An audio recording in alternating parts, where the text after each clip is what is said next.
Hi, I'm Hyun Sung from South Korea in Hanam University. First, I'm so sorry I couldn't attend the conference right now. I had a car accident 2 weeks ago. Now, while I'm recording this, I'm in hospital.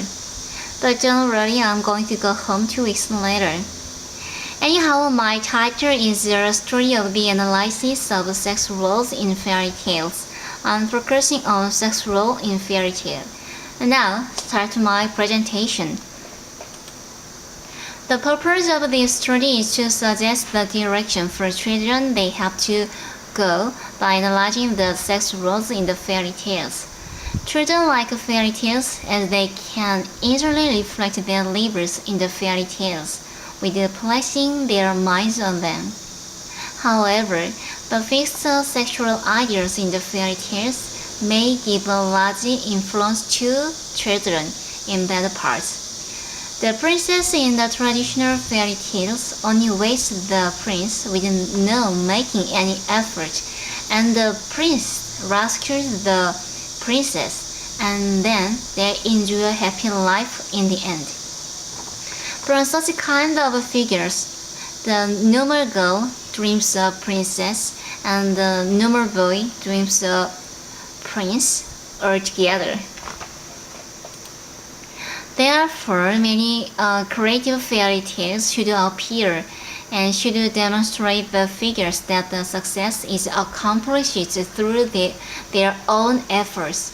However, the most important is that children themselves should read the fairy tales with a bisexual idea.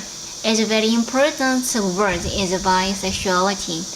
If children recognize the meaning of bisexuality, they would not fall in the fixed idea, although they read fairy tales containing such a fixed idea.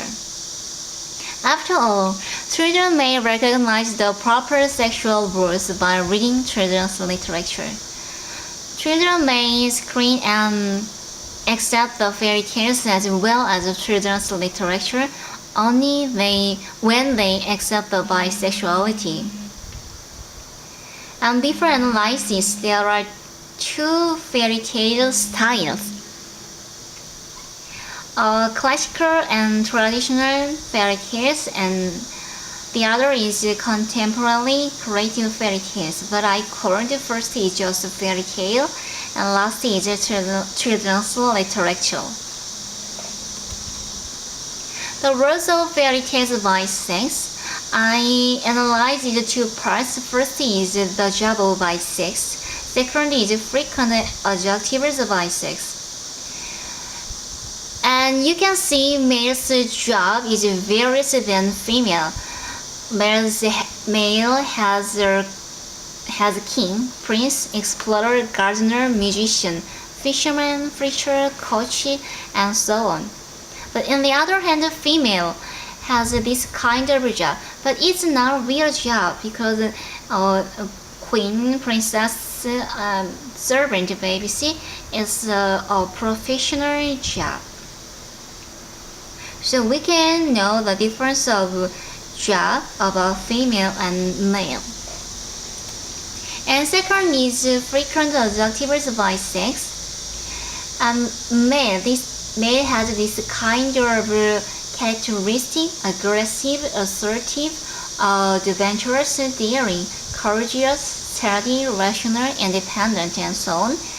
And female has this kind of characteristic: emotional, appreciative. And two of them, the other words is very nice for female, but in sexual part means adjective is more than better than female in such kind of for example job and acting and all the other things. And this is a chart. I analyzed 6 races. 3 races is fairy tale, and the other 3 races is children's literature.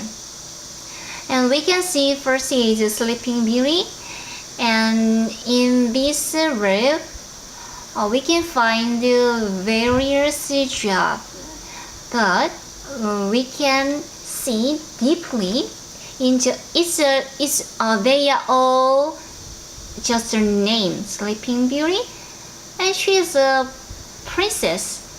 And Old Fairy, she is just a fairy. But in the other hand, the maid, of course, it's very similar. Queen and king, but king has to do lots of things and clerk of the kitchen, and page, gentleman, lord, almoner, they has a specialty of their own. And Snow White, Sleeping Beauty is all same. But in children's literature, first is Charlotte's Web and Matilda, Mary Poppins. Their female's job is very similar with male's job. We can see their name, and from their name we can find their job.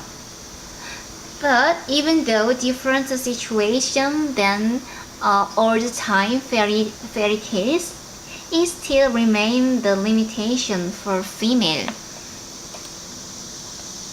And it's the same situation about adjectives. In Sleeping Beauty, Princess has a characteristic about adjectives: beautiful, wonderful, charm, answer.